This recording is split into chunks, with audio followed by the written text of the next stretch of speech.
I'm standing here on top of the bell tower of St. Patrick's Cathedral in Trim. And this medieval tower is actually built on an earlier monastic site, the site of St. Loman's, which we know was founded sometime in the 5th century. And in fact, radiocarbon dating of human remains has confirmed that burials happened here from at least the mid-6th century onwards. This site is the highest point in the town of Trim, and it's an obvious location on which to set up a monastery. And down below me is the River Boyne. The Boyne itself had a fording point here, and that ford has given its name to Trim. In Irish, it's Aughrim, the ford at the Elder Tree, and the name has become anglicised as Trim. Now, if we fast forward to 1171, the Anglo-Normans have arrived in Ireland. Henry II comes to Waterford to make sure that his knights that have come over earlier don't, in effect, set up against him. And one knight with him is a man called Hugh de Lacy. And to Hugh de Lacy he grants the ancient kingdom of Meath, which stretched from the mouth of the Boyne at Drogheda back inland to the River Shannon. Very fertile land. Hugh looks around him and selects Trim as the place where he will set up his headquarters. And so this great Anglo-Norman castle, which you can see behind me, is built, and the town is developed. And if we leap forward again some 80 years, Hugh is long dead, and his estates are now divided between his surviving heirs, who happen to be two sisters, one of whom, Matilda, is given in marriage to a man called Geoffrey de Geneville, a Frenchman, in fact, from Champagne in France.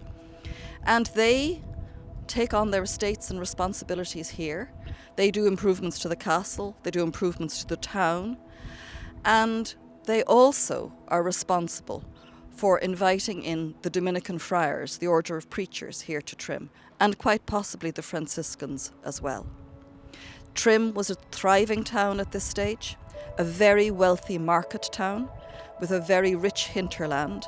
And in fact, you can see also behind me the steeple of the Friary of St. Mary, the Augustinian Friary.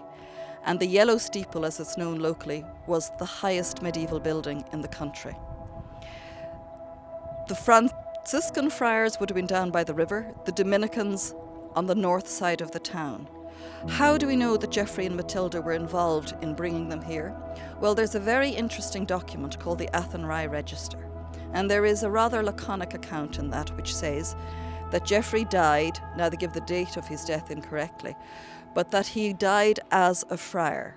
We know from other accounts that Geoffrey, when Matilda died in 1304, moved into the Blackfriary, as it's known, and became a friar.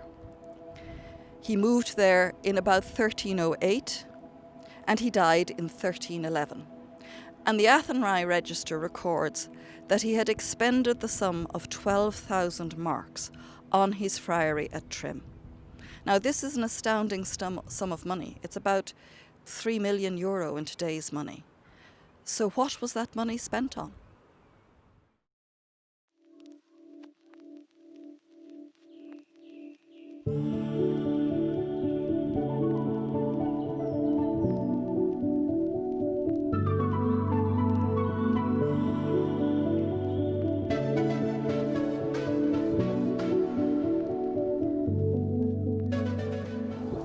Hi everyone, I'm Finola, I'm an archaeologist.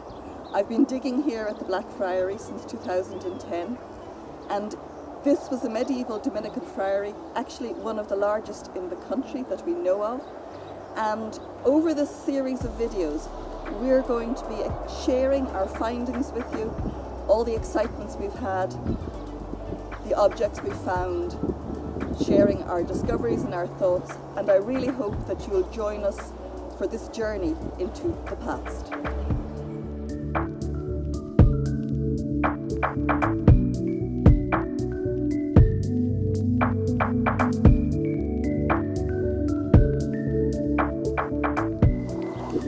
I've mentioned Dominicans, friars and friaries.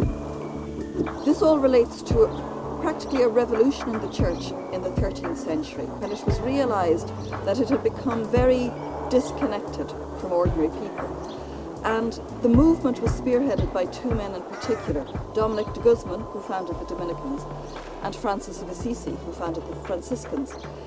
And the movement was one where they believed that they should be every man and woman's brother, that they should treat them equally, and to this end they felt that they should take vows of poverty, and instead of being enclosed away, that they should move out amongst the people, preaching the word of God, preaching salvation. In return, the people supported them, gave them their daily bread, literally, and money to support them in their life. This movement really took off, so much so that within 8 years of being founded, the Dominicans had spread right throughout Spain, France, throughout Italy, across England, and by 1224 they were in Ireland.